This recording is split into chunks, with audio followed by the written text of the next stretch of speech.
dollars then. What about today? Standard. They're gonna have to get them boys probably $3, $4, $5 million. Why? Because them sharp lawyers know he got that kind of money. And they're gonna hold his foot to the fire. You're gonna pay, or we'll go to court. And of course, if you go to court, chances are he would probably beat it in the Atlanta area, because Atlanta now has taken over San Francisco as the capital of the homosexual community.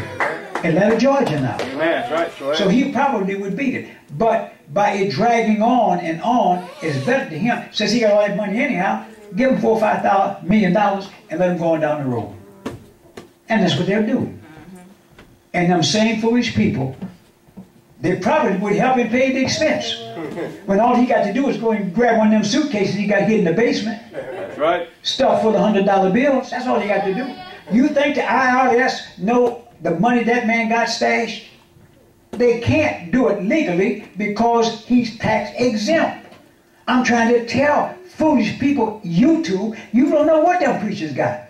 Amen. Them people got, I'm talking about millions of dollars. Yes. That the IRS can't do nothing about. And that's one reason why the IRS is mad. Amen. Because they know they can't do nothing about it. It's a church. Taxes and status. Them people can take in a person like Bishop Long would take in on a Sunday, I would assume, maybe $500,000 on a Sunday. At least, yes. Now you multiply this at the end of the month. You're talking about a lot of money. Yeah. I don't care what kind of overhead he got. You're talking about some serious money. Amen. Where do you think that money's going? A bank? Are you serious? Amen. He can't put all that money in the bank. Yes. Man, the federal government would close every church in America. No, you can't be having this kind of money. That's right. No. Teach, Bishop. Can't cope with all the rest of them, of course. They're doing some of that money. They have certain ways that they can take that money and slide it off. Teach. And there's nothing the government can do about it.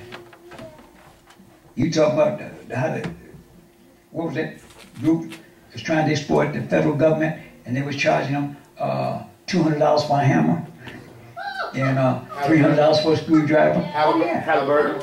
Halliburton, yes. Amen. And when nothing the government can do about it. They signed the contract. That's right. And who owned Halliburton? Dick Cheney. The vice president. That's right. Sure did. Amen.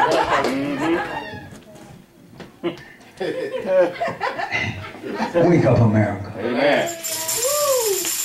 Wake up, members of that, what's the name of that church? New birth. New Birth. Yeah.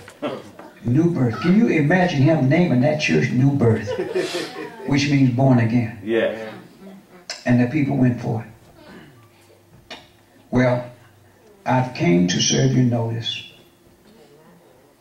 And I hope that you take heed to what has been taught tonight. Amen. It's to admonish you, true, but to admonish you to a sense of awareness that you'll do something about your life. Don't follow a false prophet. Don't do that. I don't care how smooth he talks, how handsome he may be, amen, what kind of car he drives.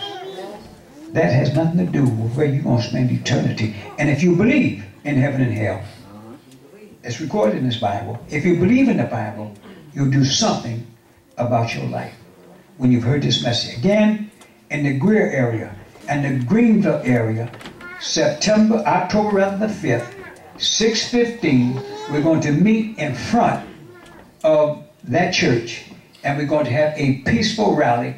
Tell everybody, and those of you in Charlotte or the surrounding areas, let's come together and in show of force and demand that that hypocrite preacher resign. Amen. From the church of God. Praise God.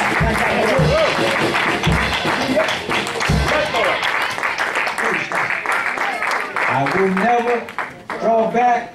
I will move along. I have said goodbye to this world.